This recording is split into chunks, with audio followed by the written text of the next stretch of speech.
ನಮಸ್ಕಾರ ಕರ್ನಾಟಕ. ಎಲ್ಲರೂ ಹೇಗಿದ್ದೀರಾ? ಎಲ್ಲರೂ ಚೆನ್ನಾಗಿದ್ದೀರಾ ಅಂತ ಭಾವಿಸ್ತಾ ಇವತ್ತು ದಿನಕರ್ ತೂಗುದೀಪ ಅವರ ನಿರ್ದೇಶನದ ರಾಯಲ್ ಸಿನಿಮಾದ ಪ್ರೆಸ್ ಮೀಟ್ ಇತ್ತು.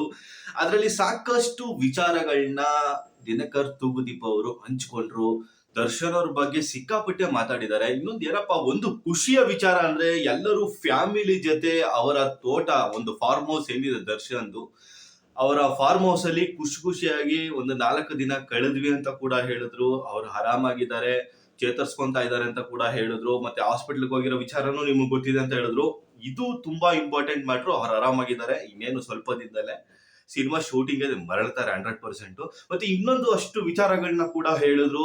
ಈ ಮನಸ್ತಾಪಗಳು, ಈ ಬಾಡಿಗೆ ಮನೇಲಿ ಇರೋ ವಿಚಾರಗಳಾಗಿರ್ಬೋದು. ಬಾಡಿಗೆ ಮನೇಲಿ ಇದ್ದಾರೆ ಇವಾಗ ದಿನಕರ್ ತೂಗುದೀಪ್ ಅಂತ ಸಾಕಷ್ಟು ಸೋಷಿಯಲ್ ಮೀಡಿಯಾದಲ್ಲಿ ಹೀಯಾಳಿಸಿದ್ರು. ಮತ್ತೆ ಇನ್ನೊಂದೇನಪ್ಪಾ ಅಂದ್ರೆ, ದಿನಕರ್ ತೂಗುದೀಪ್ ಅವರು 3 ಸಿನಿಮಾನ ಅವರು ಲಾಂಚ್ ಮಾಡ್ಕೊಂಡು ರಿಲೀಸ್ ಮಾಡಿದ್ದಾರೆ ಅವ್ರದೇ ಬ್ಯಾನರ್ ಅಲ್ಲಿ. ಅದರಲ್ಲೇ ಅರ್ಥ ಮಾಡ್ಕೊಬೇಕು ಯಾವ ಲೆವೆಲ್ ಅಲ್ಲಿ ನಾನು ಇದೀನಿ ಅಂತ. ಅವರೇ ಕೂಡ ಒಂದು ರಿಪೋರ್ಟರ್ಗೆ ಕ್ಲಿಯರ್ ಆಗಿ ಹೇಳಿದ್ದಾರೆ, ನಾನು ಯಾವ ಲೆವೆಲ್ ಅಲ್ಲಿ ಇದ್ದೀನಿ ಅಂತ. ನಿಮ್ಗೆ ಗೊತ್ತಿದೆ ಅಂತ ಕೂಡ ಹೇಳಿದ ತಕ್ಷಣ ಅವರು ರಿಪೋರ್ಟರ್ ಸೈಲೆಂಟ್ ಆಗ್ಬಿಟ್ರು. ಬೇರೆ ಬೇರೆ ತರ ಕ್ವಶನ್ ಕೇಳಿದ್ರು.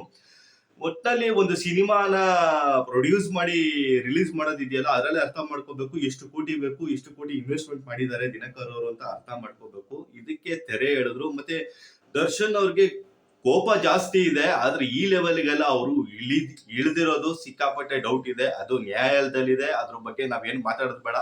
ಇವಾಗ ಬೇಲ್ ಸಿಕ್ಕಿದೆ, ಖುಷಿ ಇದೆ, ಇಷ್ಟರಲ್ಲೇ ಅದು ತೀರ್ಮಾನ ಆಗುತ್ತೆ. ಯಾವುದೇ ಒಂದು ರೀತಿಯ ಅವ್ರದ್ದು ಪಾತ್ರ ಕೂಡ ಇಲ್ಲ ಅನ್ನೋ ಮಟ್ಟಿಗೆ ದಿನಕರ್ ತೂಗುದೀಪ್ ಅವರು ಮಾತಾಡಿದ್ರು. ಇದು ಕೇಳಿ ಇನ್ನು ಸ್ವಲ್ಪ ಅಭಿಮಾನಿಗಳಿಗೆ ಖುಷಿ ಆಗಿರುತ್ತೆ. ಒಟ್ನಲ್ಲಿ ಏನಪ್ಪಾ ಅಂದ್ರೆ, ದಿನಕರ್ ತೂಗುದೀಪ್ ಅವ್ರಿಗೆ ಹೀಯಾಳಿಸಿದವ್ರಿಗೆ ಸರಿಯಾಗಿ ಟಾಂಗ್ ಕೊಟ್ಟಿದ್ದಾರೆ, ಸರಿಯಾಗಿ ಉತ್ತರ ಕೊಟ್ಟಿದ್ದಾರೆ ಈ ಒಂದು ಸಂದರ್ಭದಲ್ಲಿ ಅಂತ ಕೂಡ ಹೇಳ್ಬೋದು.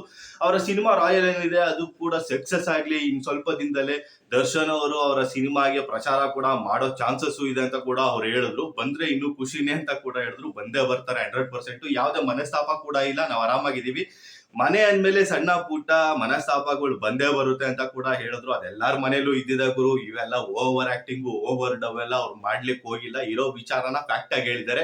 ಒಟ್ನಲ್ಲಿ ದರ್ಶನ್ ಅವರು ಆರಾಮಿದ ಸುದ್ದಿ ಕೇಳಿ ತುಂಬಾ ಖುಷಿ ಆಯ್ತು. ಮತ್ತೆ ಸ್ನೇಹಿತರೆ, ನೀವೇನ್ ಅಂತೀರಾ ದಿನಕರ್ ತೂಗುದೀಪ್ ಅವರ ಮಾತಿನ ಬಗ್ಗೆ? ನೀವೇನ್ ಹೇಳ್ತೀರಾ ಅದನ್ನ ಕಮೆಂಟ್ ಬಾಕ್ಸ್ ಅಲ್ಲಿ ತಿಳಿಸಿ. ಆದಷ್ಟು ಈ ಒಂದು ವಿಡಿಯೋನ ಶೇರ್ ಮಾಡಿ, ಲೈಕ್ ಮಾಡಿ. ಮುಂದಿನ ಅಪ್ಡೇಟ್ ಕೊಡೋದಕ್ಕೆ ಟ್ರೈ ಮಾಡ್ತೀನಿ. ಅಲ್ಲಿವರೆಗೂ ನಮಸ್ಕಾರ.